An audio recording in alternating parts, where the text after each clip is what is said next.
Oh, hello, it's Bree here. Thought I'd give you my top 10 tips for traveling to Singapore with your family. Tip number one, definitely try and stay at Sentosa Island for at least 3 or 4 of the nights that you're in Singapore. That is where the top 20 attractions are happening for Singapore. There are taxis that can take you to Sentosa Island for the day if you do happen to stay somewhere else, but my advice to you is if you can stay on Sentosa Island, definitely stay on Sentosa Island. Tip number 2 is bring your own drink bottle, because the water is safe to drink in Singapore. Unlike most of Asian countries, the water here is completely safe to drink from the tap. So bring your own drink bottle to reduce the amount of plastics that go into the community here. So bring one from home that you can just refill. The food is completely safe here as well. So, you can pretty much eat from anywhere. So it's, higher than Australian standard or of Australian standard, the food here.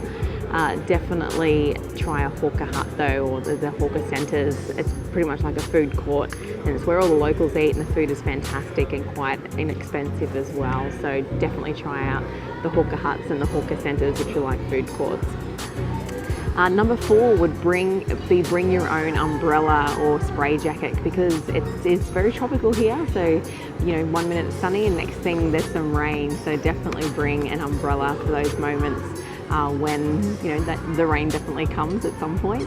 And everything is air conditioned inside, so maybe bring a shawl or a light cardigan as well, because 1 minute it's hot and then you're inside and it's very ice cold in some of the establishments. So bring yourself a little shawl or a light cardigan for the kids.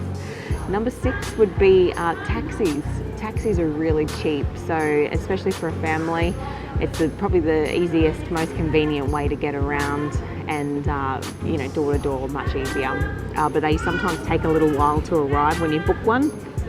Up to 15 minutes wait, so make sure you book and give yourself enough time for waiting for the taxi as well if you've got to be somewhere at a set time.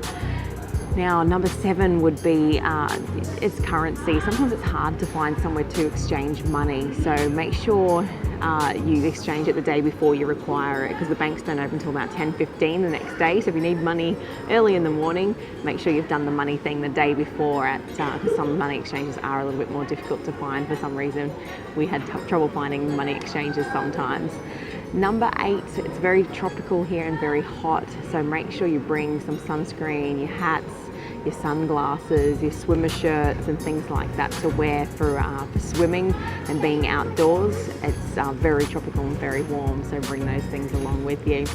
And number 9 would be alcohol. If you're an alcohol drinker, alcohol is quite expensive in Singapore, so bring some over duty free or go alcohol free for the holiday, or splurge, enjoy the alcohol here. But some beers are about $10 each, so there's the average for you. And number 10 is bring lots of clothes, because you do sweat a lot. Bring light summer clothes. It's 31, 33 degrees every day here, so bring light cotton clothes. But finding somewhere to wash your clothes is difficult, and it's about $7 a kilo, and it takes 2 to 3 days where we found it. So make sure you either bring lots of clothes, go and buy some new clothes, or be prepared to pay $7 per kilo to get them washed. So there you go, there's my top 10 tips for you if you're coming to Singapore with your family. Have a safe journey, and I hope that helped. See you next time.